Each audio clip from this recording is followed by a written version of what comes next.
I know he's not going to stay long, so I thought I'd go live. There we go. Hello, everybody. Welcome to the channel. My name is Margaret Pennard. I'm a historical fiction and fantasy author and an eclectic reader, and of course, cat lover. I was going to give a shout out to the bean butt and just scan over, but then he left. So I had to coax him back up here, and now he's face forward. So there goes that plan. Anyway, so we'll let Bean settle, and I'm going to talk to you about books. Let's see. There we go. I've got 2 tags today, and that means that as a Wednesday, it's a little switch up. So hope that's okay. I usually do Wednesday wrap-ups, but I was really feeling like I didn't want to talk about the books yet. I wanted to decide which ones to read next. So instead of past looking, we're going to be forward facing. So I counted, and I think I had like 18 tags stored up to do. So this is going to be a double tag. I'm going to talk about the TBR Fun or Not and the What's Next. TBR Fun or Not is kind of a theory. What do you think you make your decisions based on? And the What's Next is actually practice, because you have to read the first paragraph of 5 to 10 books and decide what you're going to do next, rank them. So I thought it'd be fun to combine these and see, maybe you can see where there are internal contradictions, because for me, whenever I think about theory and then practice, they always seem to sort of fall apart in between. So let me know if you see those as we go through this. And thank you for being here. Hello, Bean. Hey, Cat Paw. Hope things are going better over where you are. I'm going to go back to my outline, make sure I didn't forget anything. Shout out to the bean butt. Decide next discretionary reads, current reads. Okay, so I did want to share current reads because they are for a couple very important purposes. This is a holdover, and I'm thinking I'm going to DNF it because it's too dry and academic. Great topic, but he's just circling around the same points again and again. So I may just abandon this for something in the What's Next stack. Very interested in populism and interesting to see its pedigree, as it were, but the book is not doing it for me. So we'll see if anyone changes my mind. But otherwise, the current reads include East of Eden by John Steinbeck. And this is a chunker. It's part of the Summer of Steinbeck, which I got corralled into. Neckerchief helps here saying that phrase with a straight face. Because I was going to do a buddy read of East of Eden with Gareth of Book Songs and Other Magic, and then a bunch of people were reading Grapes of Wrath, and so they decided to make it a Summer of Steinbeck sort of read-along of anything in the Steinbeck catalog. And I haven't read a lot. I think I read a few short stories in school.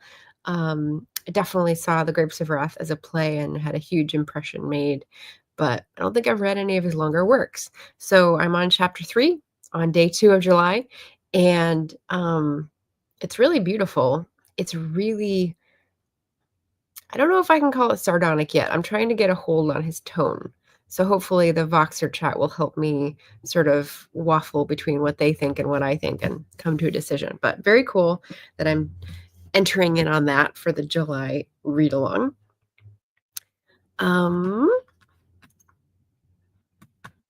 Yes, East of Eden. And then the other book that I'm currently reading and just started for July is Emergency Sex and Other Desperate Measures, a true story from Hell on Earth. And this is the first book that I am tackling for my Agitation August intensive critical reading focused Booktube community series. That's what I wrote this morning. So that's what we're calling it. I'm inviting a bunch of lovely booktubers on as guests every weekday of the month. And we're going to talk about a book that gets them agitated, like in a good way, like standing up for your rights kind of way. And this is Marian's pick. So because I need to pre-record her episode, I need to get to this first before August.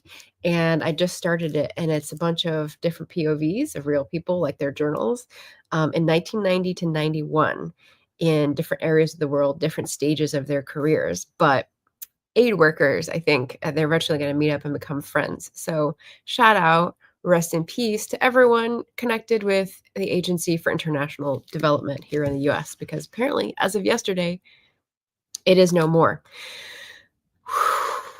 So there we go. We're going to start with hellos to, Leslie and Catpaw in the chat. Thank you. I clicked on the wrong one here. We're going to start with a little question of the day. Your favorite escape the heat trick. So I shared one with a friend, and that was that if it's going to be super hot during the day, I crack the windows in the middle so that I have 3 points for ventilation. I undraw the curtains. If Amelia Bedelia says draw the curtains means open them, closing them. So undrawing them. And put laundry to dry on the back of the curtains. So the air comes in and it gets cooled by the laundry absorbing the heat and cools the air inside. So it isn't quite so terrible. And I thought that was pretty good.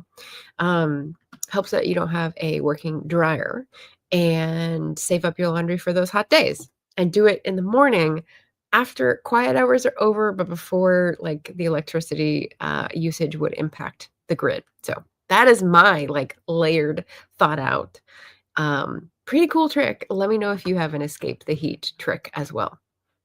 Okay, and now we're going to jump into, I'll leave that up. We're going to jump into the theory tag. So this is called the TBR Sort of Tag by the Great Literary Rabbit Hole. And it's a conversation on whether TBRs are good or bad. Consider this a book chat or tag. And I was tagged by Daniela at Uncommon Reader, as well as Elaine at Cobalt Dragon, because I took so long to do it. So thank you to both of you for tagging me. The first prompt is, how many books are currently or normally on your TBR? So I responded to this a while ago and things have changed. They're always in flux. But on my official TBR, if we're limiting ourselves to that, the story graph has a function that has lists books as to read in the category of currently reading, read, paused, and to read. And they only allow 5. So that's pretty limiting. My TBR, some people interpret that as like all the books that you own that you haven't read yet. So like, I don't know, 700 or plus audiobooks plus ebooks. And I would probably define it as somewhere between the two, which is like the books that I have my eye on, the ones that are on my radar, that are in my possession, that I'm either slotting mentally into a readathon slot or getting to ready to read for an assignment. And then everything else is mood reading. So Storygraph allows 5. The horizontal surfaces that I had that are like the default TBR was like 15. But monthly assigned intentions is probably like 7 or 8, maybe less. It's less today because we have a clean slate and we're going to start over. So that's fun. Question number 2, how do you choose TBR books, and have you ever gamified your TBR, e.g. prompt jars or TBR games? So this makes me think of A-Star Reads. Amy has a very involved TBR game, the Game of Life related, and it's fun to watch, but it would require a long preparation, and for something that is going to possibly be just tossed aside, I figured I did not need that pressure in my life. So no, I do not gamify my TBR choices, except for like the prompt that's coming. That's kind of like a game. But I mean, if you're talking about readathon preparation, if you're seriously considering trying to do all of the prompts, like for Herkyed, like I was, I had lots of different papers. I had like, what are the new releases to choose from? I had lots of things that I don't know, what's it called when you move the piece under the cup and there's like a hide the piece game, kind of like that. So, I mean, that feels like a game. I do buddy reads, which is not a game, but it's sort of an encouragement to read. And then there's always library hold timing, which can affect the TBR quite swiftly. If you have a bunch of library holds that come in, Or you have a bunch of checked out library books that are requesting to be returned and you don't want to be that person with late library books, then they go up in the ranked choice voting. So yeah, things affect the books on my TBR, but no games that I've thought up myself, certainly. Question number 3, do you have reading areas of focus to choose books for? If yes, how many? Okay. So, I've as I said, I'm an eclectic reader.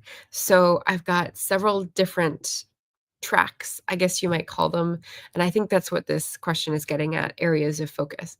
So research for works in progress is one that is always going. And for the next Wednesday wrap up that will be on Sunday, I'm going to be talking about 2 of those, which were particularly helpful.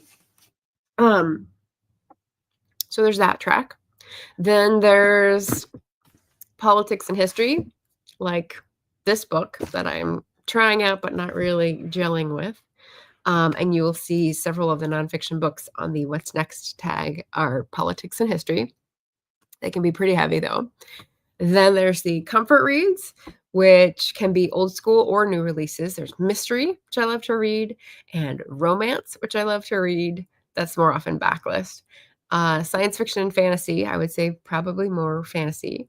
And then environment. So there's some that are nature memoirs or environmental reporting. And sometimes they mix those two. And those are often very good books. So especially as a co-host of Climathon, that's like a whole track. It's not like I'm trying to read so many each month, obviously, because that's a very, very defined genre.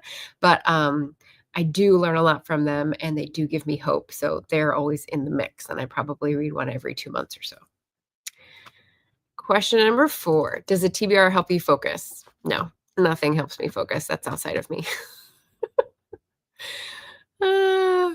Okay, Kappa says, interesting idea. I think that's about my heat tip. I'm not sure. Kappa says, my TBR is a list of books that sound interesting to pick from if I see them on offer or just catches my eye. Hundreds. Oh, okay. So I call that my wish list. Books that sound interesting or have been recommended to me, I put them on the wish list tag. So then when I'm going into a bookstore, for example, I can pull up the wish list tag and then the last, 10 or 20 or however many I scroll through, I see if those are in the used bookstore and if I can find that author. Yeah, so that's how I use it. And catches my eye. Oh, yeah, that's a lot. That's going to be a lot. Hi, Emma Bennett. Hello, hello. Hi, Eloise. Hello, hello. Welcome. We're in the middle of the first of 2 tags about TBRs and what I will be reading next. So no, a TBR does not help me focus. It rather does the opposite, which you'll hear in a minute. Do you suffer? Number 5, do you suffer? Yes. Number 5, do you suffer from the book noise of a TBR? Sorry, that was funny. I couldn't resist. Yes, I am a TBR rebel. So I think that's an interesting phrase, the book noise. So I think that's just sort of pointing to, do you feel guilty if you're not meeting goals kind of thing. So when I have a TBR, as in the Herkiad case, and I'm trying to accomplish a bunch of certain prompts that are arbitrary, yeah, I suffer. So I'm a TBR rebel. Question number 6, do you give your TBR a time limit? And does a TBR make you stress about reading quickly enough? No, because it's a fluid, maybe sort of system for me, and it's less stress how I choose. And her kid was the exception. So her kid was the exception. I was stressing out about it, but a couple weeks ago, when there were 2 weeks left to the readathon, I was like, I'm not going to prioritize reading these books that I think are going to be crap for the next 2 weeks so that I can say I did the thing. Like, that's silly. Just let it go. Just let it go. That's why we have a clean slate today, is because I let it go, which feels amazing. So yeah, I mean, I did like, I don't know, 100 prompts and there were 120 and there were like 20 left, 14. left. So I got pretty close. I could have been a contender. I was a contender. So don't you forget it. Question number 7, do you have rebellion syndrome, not wanting to read a book because you put it on your TBR and now feel you have to read it? Yes, I am a TBR rebel. Do not tell me what to do. I will run the opposite way. I have a card that I haven't decided who to give to yet because it's too perfect for me that says, when they give you lined paper, write the other way. And I was like, yes, that is me. Number 8, do you keep books on your TBR until they are read or swap the TBR around regularly? And I put swap reluctantly. So, like, if I have something in the month that I meant to read and I talked about it because I thought it would be my recommendation, as in Curbathon, and then I didn't get to any of those books because I was too stressed out, then I'll put it back on the shelf. But there's like a little bit of a little bit of like squeaky sighing when I do that because obviously it's kind of disappointing I didn't get to it, but it's still there. It might be good at a different time. Maybe it's just not the right time. So we'll let fate take over. Number 9, have you ever killed a book by having it on your TBR too long?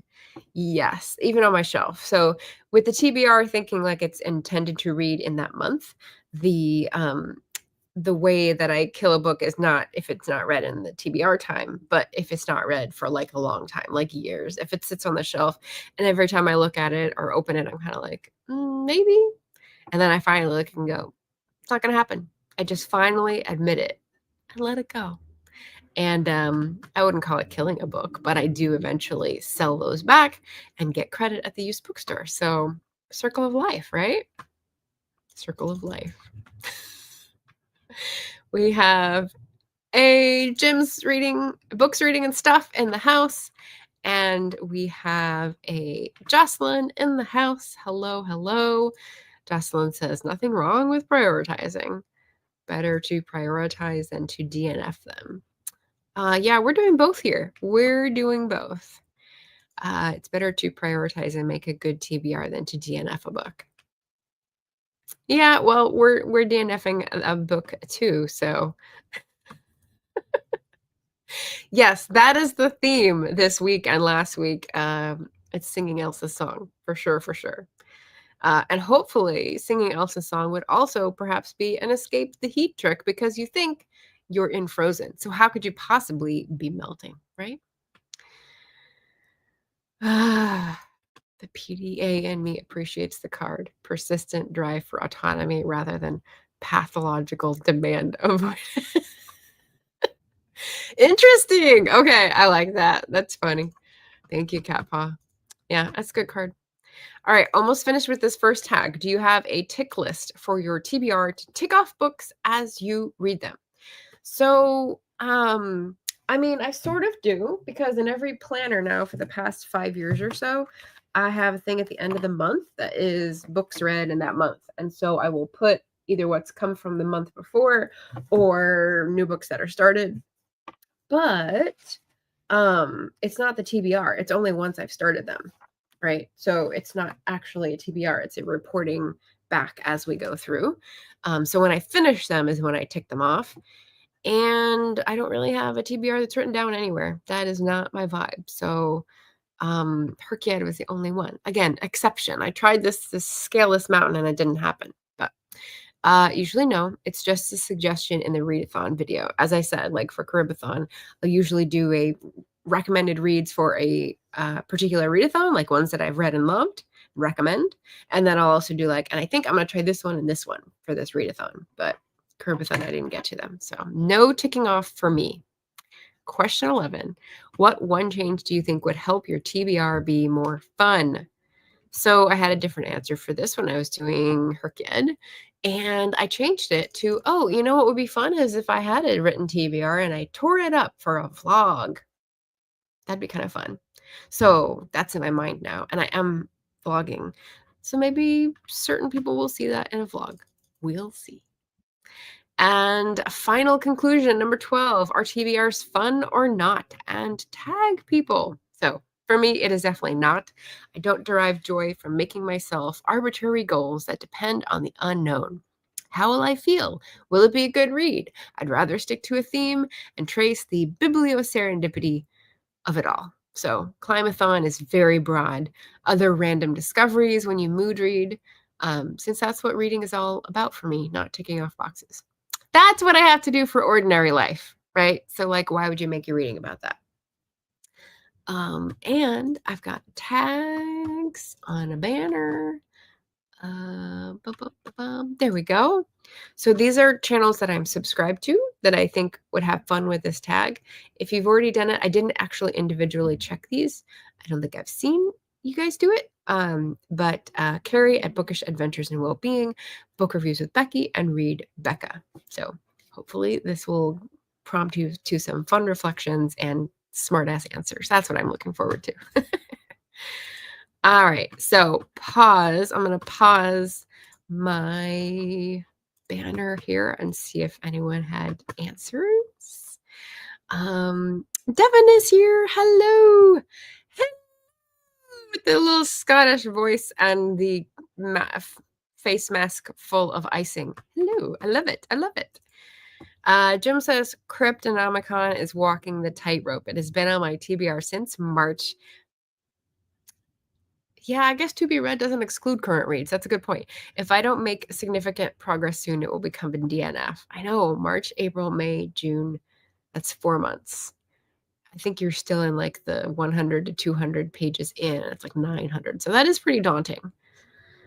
I don't know. I would say if you have a goal that you really want, you have to like imagine how you'll feel after you complete it and whether that is worth the next step, the next right thing, as Anna says in Frozen, since that is our theme today. Oh, Devin has escaped the heat trick. So popsicles, homemade fruit, and yogurt. Is that all you need? No, you also need like a container. So I don't know if I have a popsicle container. I definitely froze blueberries a couple days ago, and those are going to be handy snacks. So that's exciting. But good pick for a tip. Let's see. Cat Paw says A Tale of Two Cities is on mine to Jim. Yeah, we got Dickens here. A Tale of Two Cities put me off Dickens for decades because we had to study it in school. Oh, tragedy. Jocelyn says, I've been reading Deal with the Elf King. Oh, that sounds fun. I like it so far, and I'm hoping I can finish it. Sounds good. Sounds like a romantasy, maybe. Devin says, I am free for reading now. Looking forward to Herkyed. You must be mentioning Herkyed 2, because I've seen Stephanie has put out a bunch of videos about Herkyed 2 for like the past month, and I was just like ignoring those because I was like tunnel vision, Herkyed 1, and then 2 weeks left. I was like, I can't do this, so no Herkyed for me. And Jocelyn says, I love elves. Yeah, there you go. Okay, so no more heat tricks, which is good. Our heat wave is broken here, and I'm feeling so much better. So yeah, so that was our little question of the day to share with each other. And here's the thing that I left as a reminder to myself. I'm going to pause to appreciate. Can you hear that? Can you hear that? It's quiet. It's quiet. Yeah. If you've been following along, I've had a construction crew. I mean, they're working on the whole complex, so it's taken like months, but they've been in front of my house for like a couple weeks. And we had this very like restricted, no access and blah, blah, blah. I don't know what they're managing it for, because it seems to be like they didn't want the liability of handling very heavy things and people going in and out. And so that was their concern, but they're still like drilling nails, and I can like feel it in the floor and hear it very loud as soon as recently as yesterday, when it was not on the schedule for my house to be part of the redo. So like, whatever, the deck is still not done. That's part of the vlog because it's just one of the things going on. And they said they'd be coming back to lift up the boards on the deck now that the like structural stuff is done, and it's still not done. So the noise will continue until morale improves. Morale is improved, so at least there's that. But it's just like, it's a saga. And speaking of vlogs, thank you to members and patrons who get to view those vlogs and like are supporting me through the summer. That's the special tier that's for this 4 months of the secret project.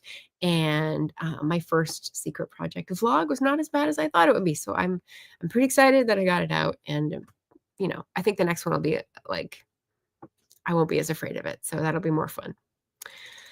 Okay, so we're going to enter into the second tag, which is a little bit more involved because it is the quick to judge tag. This was created by Ali Rizdal, and I was tagged by Sue Jackson, and only a month ago-ish. No, a month and a half. So not too bad. You have to take 5 to 10 books, read the first paragraph, rank them based on that, and then add your highest ranked to your upcoming TBR, sort of, right, to read. And then invite other people. So I will do it now before I forget. These are the people I'm tagging. So we've got Ven at Ven's Corner, Lady Love Said Reads, and Libri Labra, who I haven't talked to in a while, but who had a really cool book club discussion of On Tyranny. So especially Americans who are trying to be engaged. There were a lot of great points that the three of the club discussed. And if you want to check out Desiree's channel, she has it up for a recording for everyone forever. So it's great. But yes, second tag, quick to judge. And here, without further ado, are my 10 unread books that I'm putting up for possibilities. This is definitely the pile of possibilities. Actually, let me give you a shot of me holding it. See if anyone can see any books that they recognize. Maybe not. I've got a lot of old copies, so that might be. And I put the date of publication, the year of publication in the description because I am proud of being a backlist reader. As you can see, loud and proud. All right, so we're going to jump in to read the first paragraph. Ooh. Okay, let me catch up on the chat. Yes, definitely a romantasy, as I suspected.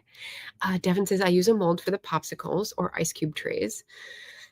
Yeah, that's one of those things that's stuck in a cupboard in my parents' house, not being used. I might have room for that.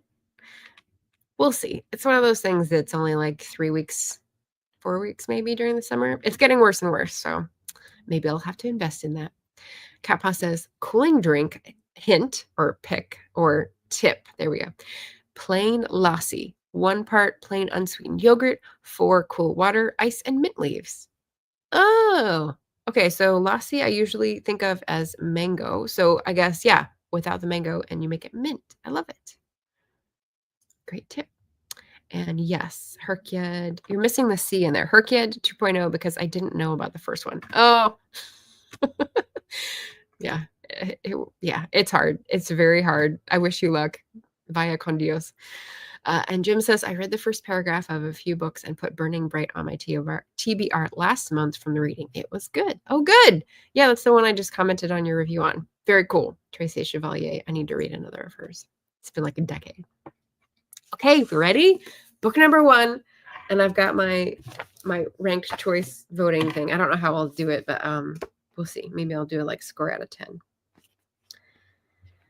All right. Author's note comes first. That's interesting. Usually they're at the end.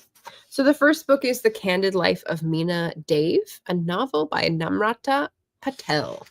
And this is the first paragraph. Meena Dave was tired, and not just from 36 hours of travel. She'd expected a trinket, a ring of some sort, when she'd learned about an inheritance. It should have been easy, a quick stop in Boston on her way to New York from Auckland. See, I like this a lot. Okay, so that's getting, I'm going to call it candid to avoid confusion, and that's getting an 8. What do you think? Does that clue you in? I mean, you get the cover for vibes. I love the cover. I have a shirt that's kind of like these colors, actually, that I just got in Yosemite. What do you think? Does it set it up enough? It's a short paragraph. What do you think? What's your votes out of 10?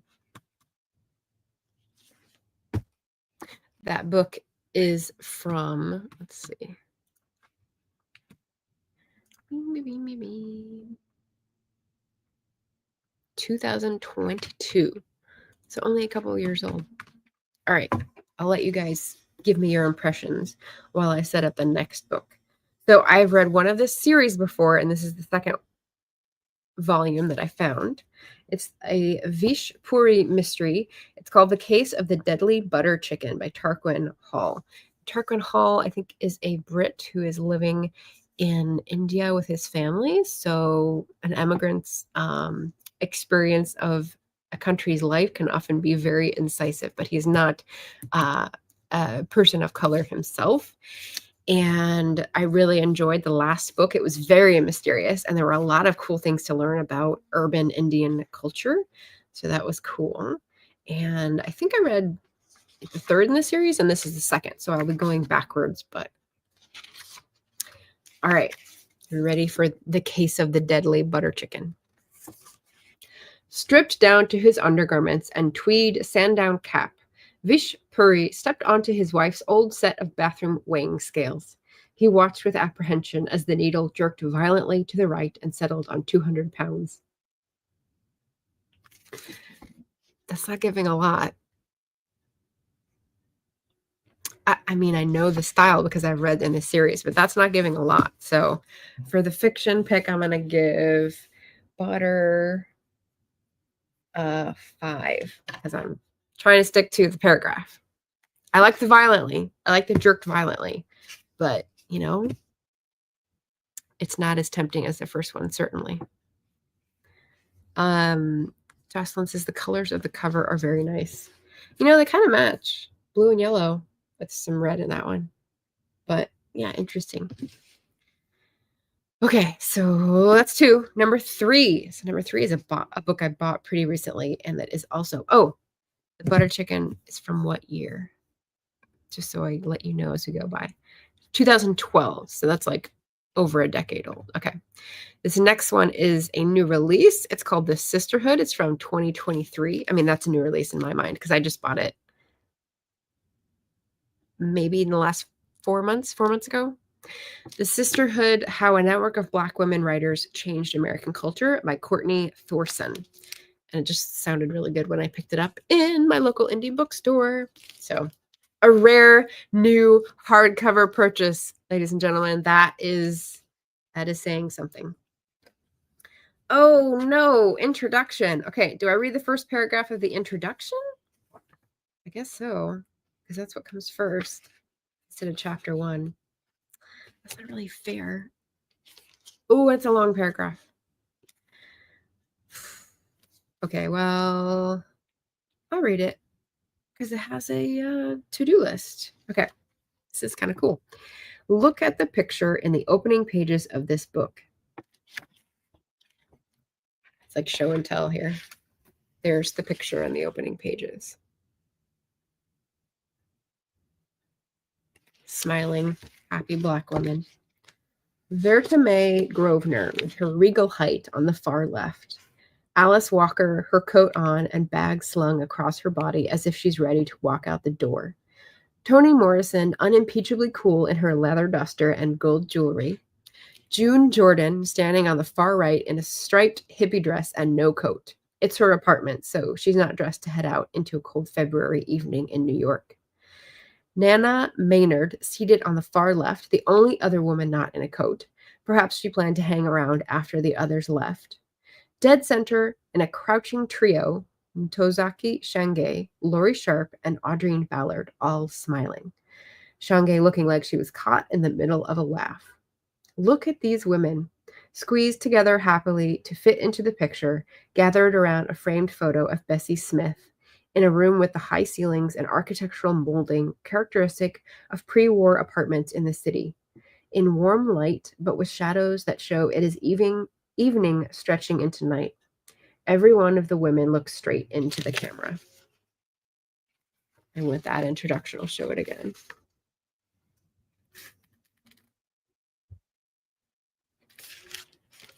Pretty cool. So when I got this, I was thinking mainly of like inspiration and community and networking and like solidarity. So That's a powerful introductory paragraph. So I think I'm going to give that an 8 or a 9. I'm going to give it an 8. So sisterhood, 8. Like leaping forward to what this will mean when I have to decide, right? Shouldn't do that, but that's my brain. All right, the next one I'm going to read the first paragraph of is Appleseed by Matt Bell, and this is from 2021. So during the pandemic, I think this is a Barnes & Noble half off hardcover read. So, ooh, pretty cover. Very new. Let's see. Is this the first page? Nope. There's like a weird non-titled beginning. So it's not a prologue. It's just the first paragraph.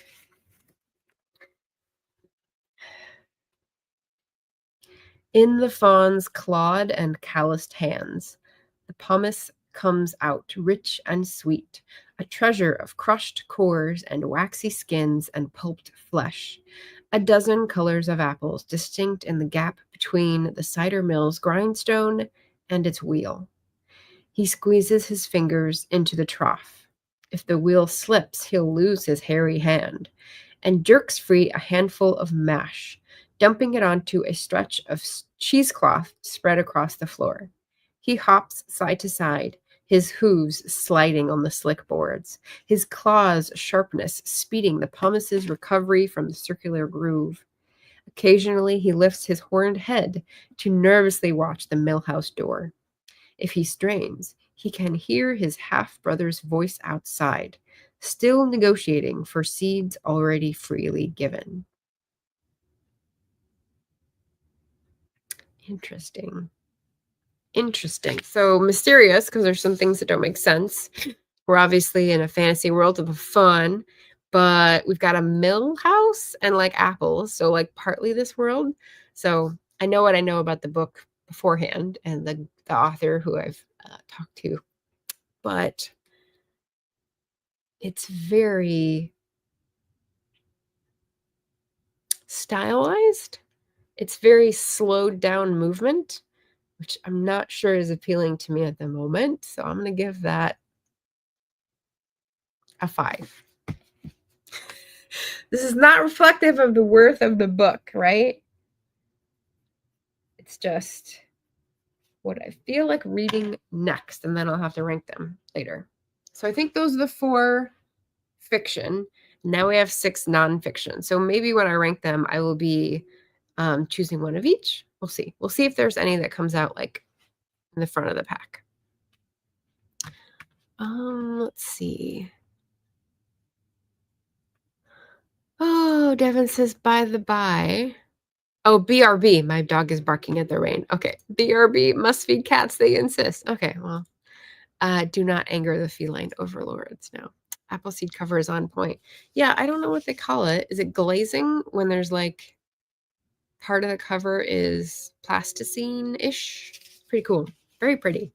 All right, so number 5. Number 5 is the oldest book on this list, I think, at 1995. But I saw this at a local used bookstore and was like, ooh, this could be the root of the current regime. It's by Christopher Lasch, who's a big, not iconoclast, what was intellectual of the past era, The Revolt of the Elites and the Betrayal of Democracy.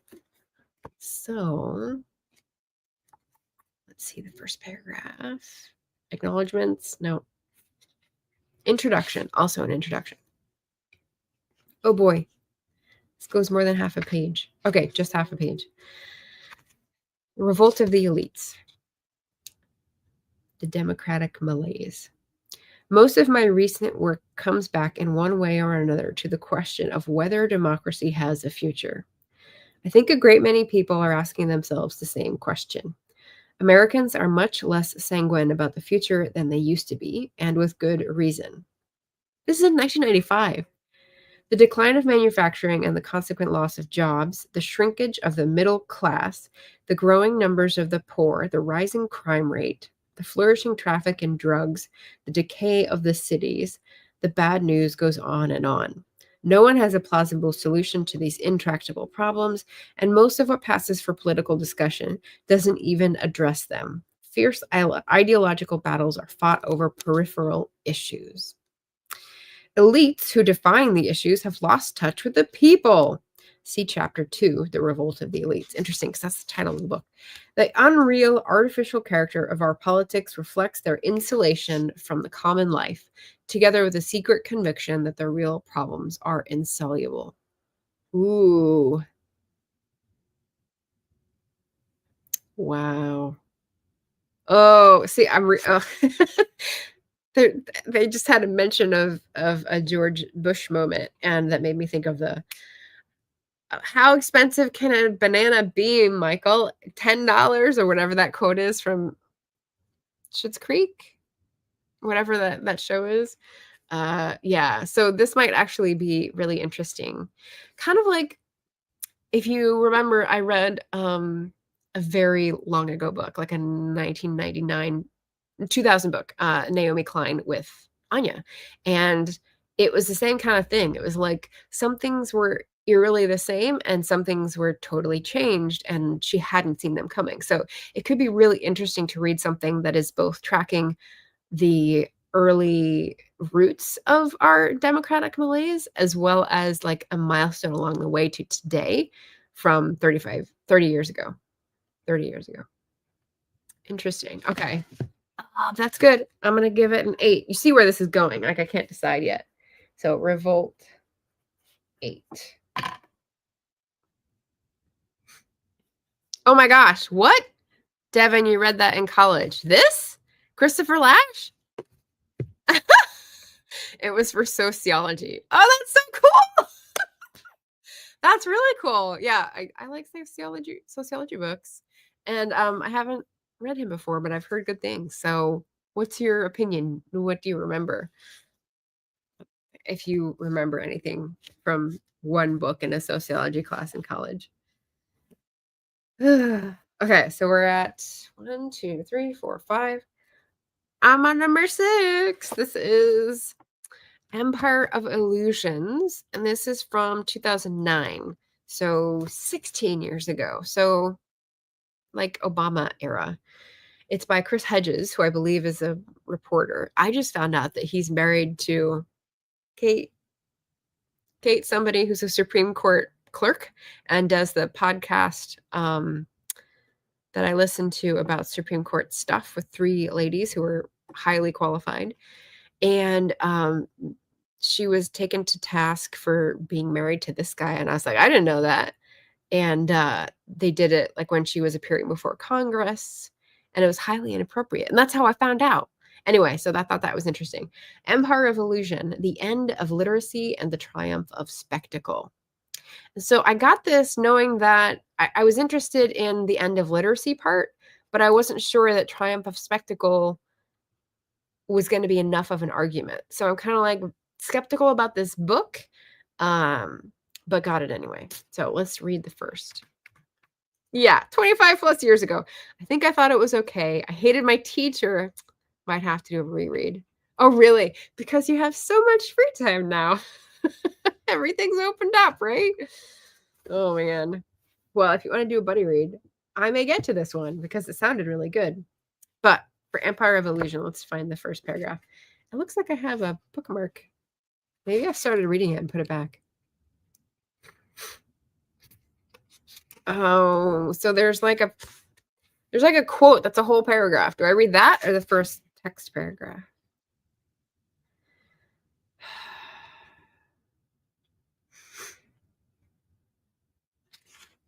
Okay, I guess I'll read the first text paragraph. John Bradshaw Layfield, tall, clean cut, in a collared shirt and white Stetson hat, stands in the center of the ring holding a heavy black microphone. Layfield plays wrestling tycoon JBL on the World Wrestling Entertainment Tour. The arena is filled with hooting and jeering fans, including families with children. The crowd yells and boos at JBL, who has had a long career as a professional wrestler. Many chant, "You suck, you suck, you suck." Okay, I think I did start reading this. I have a lot of corners turned down. Oh, interesting. I have no idea when I did that. I got up to page 44. I think it's because I was skeptical that I just killed it. So I don't know, but I did start reading it. So do I want to just get it off my list?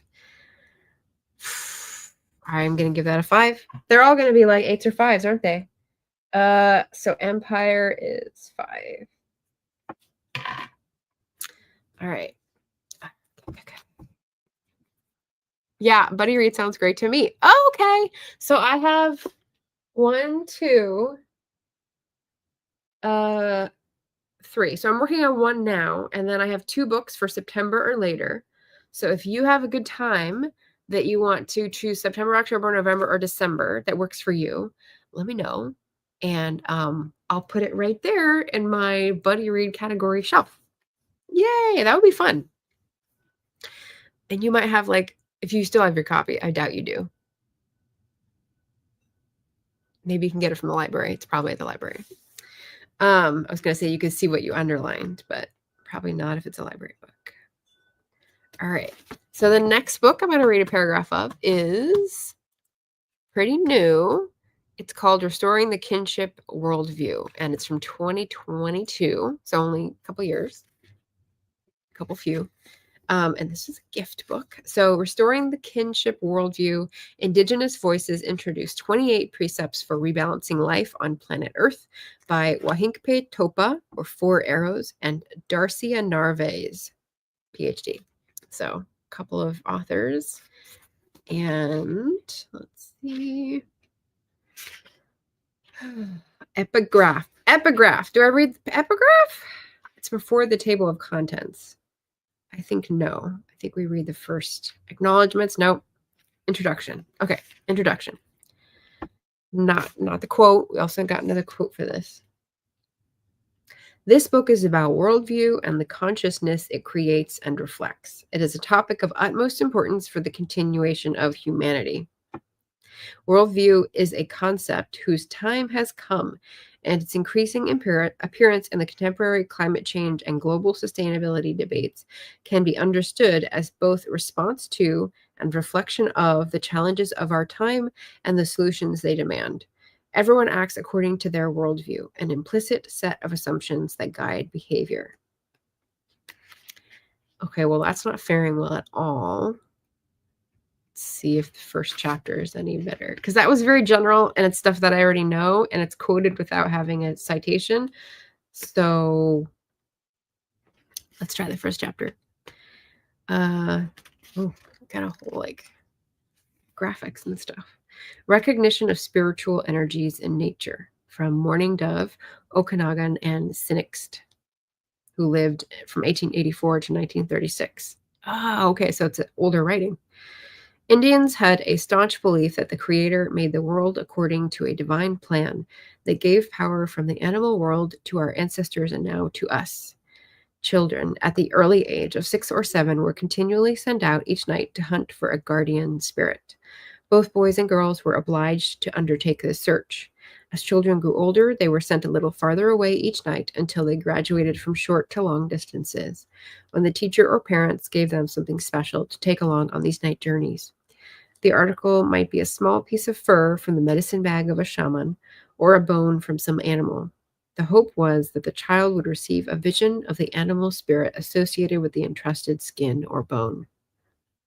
Interesting. So that's in italics. Interesting. So it looks like it's going to be a series of pieces from earlier cultures and then commentary on them.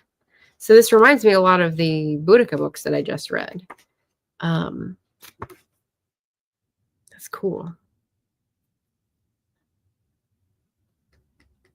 And I just saw something on YouTube from a UU pastor who's talking about kinship with animals as well. There's a lot of good things there. Okay. I'm going to give that a 4 because it's not grabbing me, but it's very interesting. So kinship 4. All right. We got 3 left. This is a tiny, tiny one, but it's nonfiction. It's from James Baldwin. So this is part of a series, Penguin Modern series. And James Baldwin has this short essay collection or essay called Dark Days. And he's lovely to hear. There's 3 essays in here, yeah. So see what his first paragraph says. Oh, and what year is this? So I said Lash was the first in 1995, but that's print-wise. This is actually from 1985, but obviously printed more recently in this collection. So, Dark Days. I hit the streets when I was 7. It was the middle of the Depression, and I learned how to sing out of hard experience. To be black was to confront and to be forced to alter a condition forged in history. To be white was to be forced to digest a delusion called white supremacy. Indeed, without confronting the history that has either given white people an identity or divested them of it, it is hardly possible for anyone who thinks of himself as white to know what a black person is talking about at all, or to know what education is. See, he's so like, he has the ability with precise words to make you feel like he's coming to a very important point. And I can hear his voice in my mind, and that's part of it, but it's also his language. So that's going to get a 7. Dark Days is going to get a 7.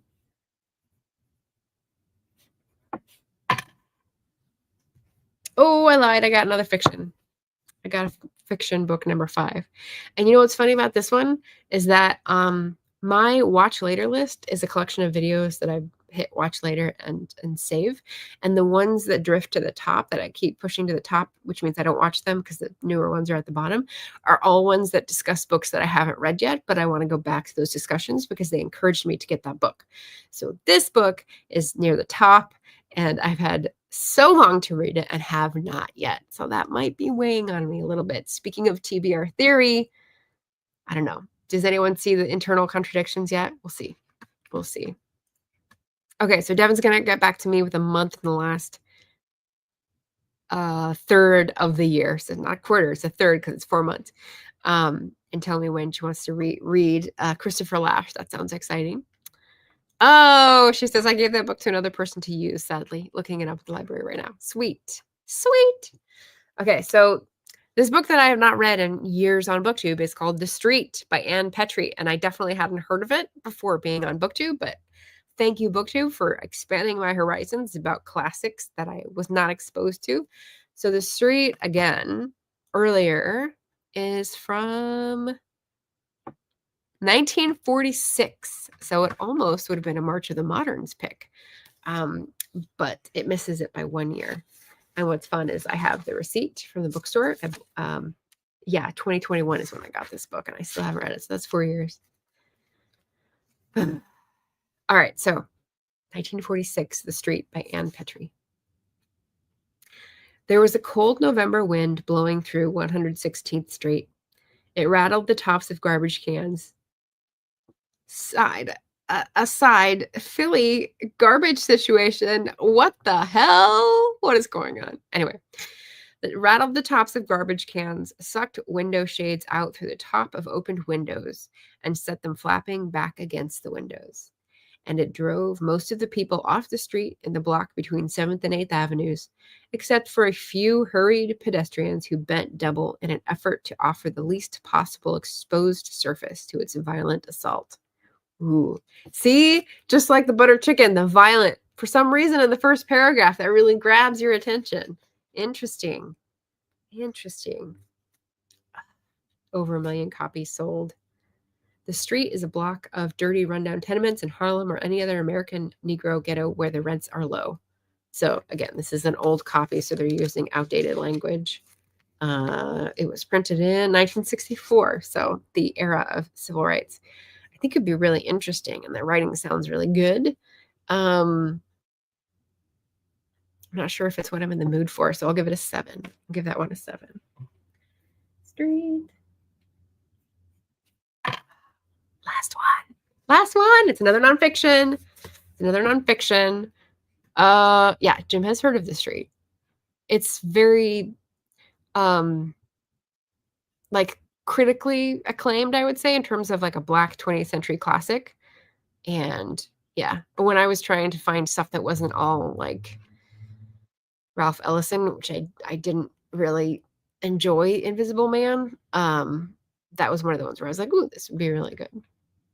Okay, the last one I have is Deep Economy, which is from 2007, so almost 20 years ago, but I feel like this will still definitely apply and be hopeful, right? So Bill McKibben is an environmentalist writer who has sounded the alarms for a long time, and I can't remember if I've read anything else of his, but I do know that I've definitely seen him talk, um, on videos and stuff, and he's got loads of books out reacting to different, like, policies and moments in the climate catastrophe.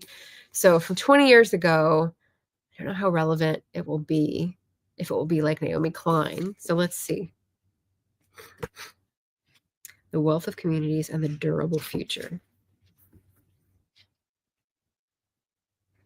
Oh, it's short. It's only like 230 pages. All right, introduction. Gareth really likes it, unless he's talking about the H.G. Wells one. I think he might be. I don't know. Other people like it. It was really difficult to get through for me. Okay, Deep Economy. For most of human history, the two birds, more and better, roosted on the same branch. Oh, I already like this. You could toss one stone and hope to hit them both. That's why the centuries since Adam Smith have been devoted to the dogged pursuit of maximum economic production. The idea that individuals pursuing their own individual interests in a market society make one another richer, and the idea that increasing efficiency, usually by increasing scale, is the key to increasing wealth has indisputably produced more. It has built the unprecedented prosperity and ease that distinguish the lives of most of the people reading this book. It is no wonder that was rude. That's a meme. Sorry if you're not on TikTok and don't get it. It is no wonder and no accident that they dominate our politics, our outlook, even our personalities. Interesting. Okay, so I like the writing. It's very conversational and it's very grounded in the same base of knowledge that I think will help me to ease through it pretty easily. But yeah, I don't know if it's still going to be relevant. I feel like I've gone so far past this with some of the economic stuff I've read, especially this year for Climathon. Like Half Earth Socialism is like so far beyond this. But I want to see what else he talks about, because the chapters talk about after growth. I've talked about degrowth, talks about the year of eating locally, which I've read so many cookbooks about this. I kind of wonder what an economist would say. All for one and one for all. Not sure what that is if it's not socialism. The Wealth of Communities, that might be a good chapter. And the Durable Future. And I'm not sure what that refers to. Durable. So that's a 4. That's a 4. Okay. So we've got several 8s. Revolt of the Elites, which I think I'm going to reserve for later in the year. So that knocks that one out. But I am going to put a sticky on it so I don't forget with Devin's name on it. Because currently I have a Jacqueline Winspear read along with Sonia from An Enthusiastic Reader scheduled for later in the year. And John Lewis's Walking with the Wind scheduled for later in the year with Tiffany. I have not heard seen Hide Nor Hair from Tiffany lately, so I hope that's still on. But yeah, let's get this going here. Devin, September to December.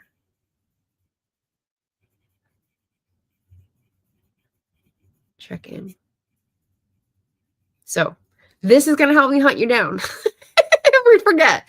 So yeah, I'll keep it right here. Very exciting. I do need a little more space. Come on. Okay, so then that leaves Sisterhood and Candid. Oh, those are different. That's one nonfiction and one fiction. So maybe I could just say that I'm going to read them both. What do you think? Do I need to have what's it called? A vote off? The Sisterhood, The Candid Life of Mina Dave. What do you think? What do you think? I want to read all of these. I just don't want to do anything else. Let's see. Jocelyn says, I have yet to read The Invisible Man. I said that. And Devin says, Queen of Sticky Notes. Yeah. Yeah. I will claim that. I am also queen of books you've never heard of, but I have been proved wrong. Devin actually read one of these that is so backlist, which is very impressive. So that's pretty cool. Anything else? Vote off? What's it called when you have a runoff? Jesus. Runoff election? Thoughts? Anybody? Next book. So I'm reading Emergency Sex for Agitation August. I'm reading East of Eden for Summer of Steinbeck. Maybe one of these would go with that. Which one do you think goes with?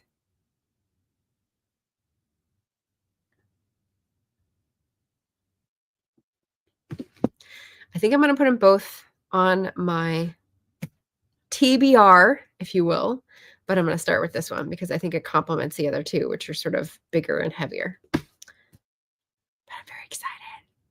Yay! Devin says, I'm calling September because it's open. Okay. All right. I have The Secret Project in the first week of September and a trip to Canada in the third week of September. So I'm going to plan on reading it as a book in September, and then maybe we'll do a buddy read chat on the channel in October. That's perfect. Okay.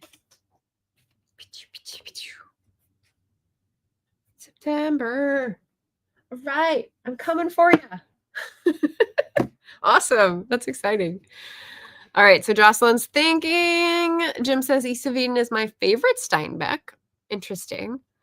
The language is beautiful. The tone I'm still getting used to.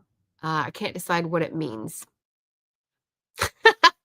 I want to read all these and not do anything else. Definitely a mood. Yeah, what can I say? It's my personality.